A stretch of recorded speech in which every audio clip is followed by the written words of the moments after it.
Hi there, my name is Dosila. If you are new here, make sure you hit that subscribe button. And if you are not new here, thank you so much for rocking with me. I hope we all find something relatable on this platform. And today, just as the title suggests, what do we do when we get caught up in bad habits? And we want to pursue wellness, we want to take care of our mind, body, spirit, soul, all of it. Like we just want to do better and be better, but we are all caught up in some negative habits.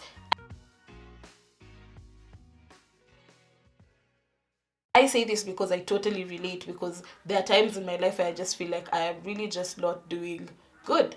Like I'm doing bad as it is. Like I am participating in some really toxic behaviors for my mind, for my body, and for my spirit. And in the long run, I lose connection with my mind, I lose connection with my body, I lose connection with my spirit, because I am really not paying attention to it at all because of all the negative things that I'm doing that are affecting me. Some of you might be asking, what negative activities are these? So, some of these bad habits, for example, are like going out, over partying, over drinking, over what? Like the argument on Twitter will always be, you cannot afford it. So, why are you partying every weekend? But for me, the argument would be, your mind, body, spirit cannot afford it.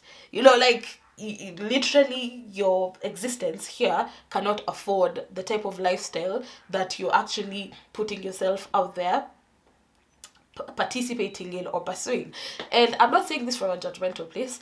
I'm saying this from a place whereby I totally relate. I totally do relate, because that person doing negative stuff has been me, is me. And I can sit here and I can actually speak on it, because sometimes we get into some negative space and we just end up spiraling and spiraling and spiraling. One of the things that I wish I was taught sooner growing up was forgiving myself and treating myself with tenderness.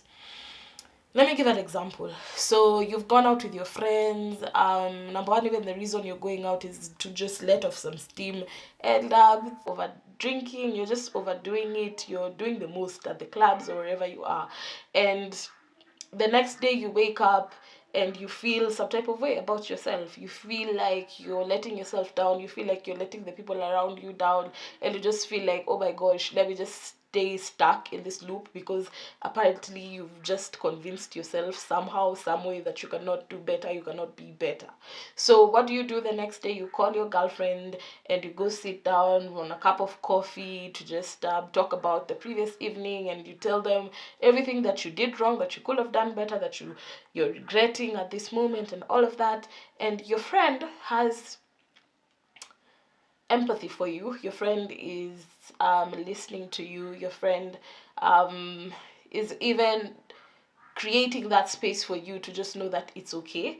But funny enough, in your own space, in your own world, in your own mind, you're not able to forgive yourself. You're not able to just be like, you know what, I went there, I did that, I accept that that was not my best self, that was not the best version of me, and I am able to, you know what, forgive myself, take care of myself, acknowledge. You actually have to acknowledge that, you know what, I was not my best self, and I can pick myself back up and, just continue with my life, not in that spiraling direction of over drinking, over partying, and overdoing it, whatever it is that you're overdoing.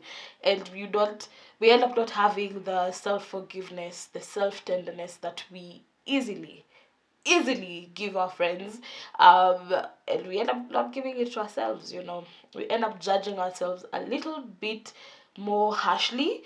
And when you're trying to get yourself out of those bad habits and leaning towards more positive habits, and leaning towards wellness, and leaning towards activities that add energy into you, because at the end of the day, some of these things that we're doing, we are just depleting energy. We are depleting our mental energy, we are depleting our physical energy, we are depleting our spiritual energy. You've gone out there and you're just not taking care of your body, you're not taking care of your spirit, you're not taking care of your mind. So the energy is not, you're not putting into yourself amazing, beautiful things, you're putting into yourself toxic things.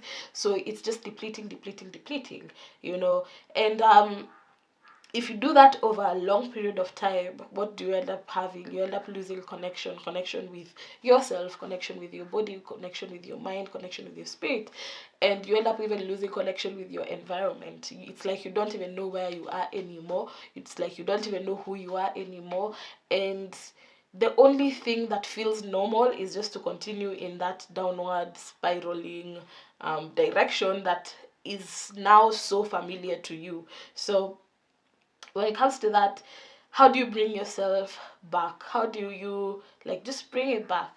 Number one is just to understand that just because you took a glass of water today does not mean you won't need a glass of water tomorrow. So taking a glass of water today does not cure you. Taking a glass of water every single day cures you eventually, or it heals whatever needs to be healed in you eventually. The notion that I'm trying to bring out is wellness is not a one-time fix thing.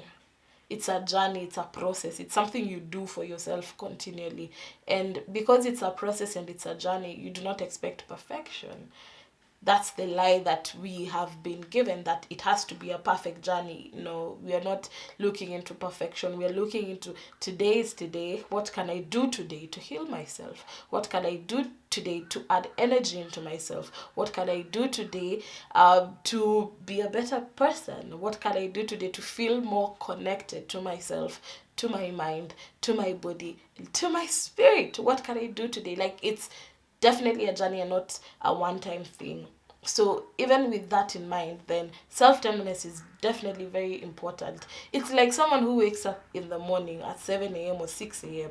and on that particular day they do not make their bed. But because of self-judgment and because of notions that we hear everywhere, they decide they cannot make their bed today because they didn't do it at 7 a.m. so they can't do it during the rest of the day at all. So I've done that before and I'm like, okay, I didn't make it at 6 a.m. so I can't make it at 2 p.m. I'm like, it's fine. I didn't make my bed at 6 a.m. but I'm making it at 2 p.m. and at the end of the day, it's a bed made, you know. So we need to really just take it easy on ourselves. One, be accountable. Two, accept where you are at. Three, and be tender with yourself as you come up with a plan on how you're going to move forward. So that is something I would like to leave you with this week. I hope you enjoyed this video and I hope you took something home. You know, I'm not gonna try and make this, you know, a very long video where I'm saying a lot of things. No, I just want you to be that person who, if you didn't make your bed at 6 a.m., you can still make it at 2 p.m. and you say it's a bed made. Thank you so much for watching this video, and if you enjoyed it and liked it, make sure you share it with a friend. Okay.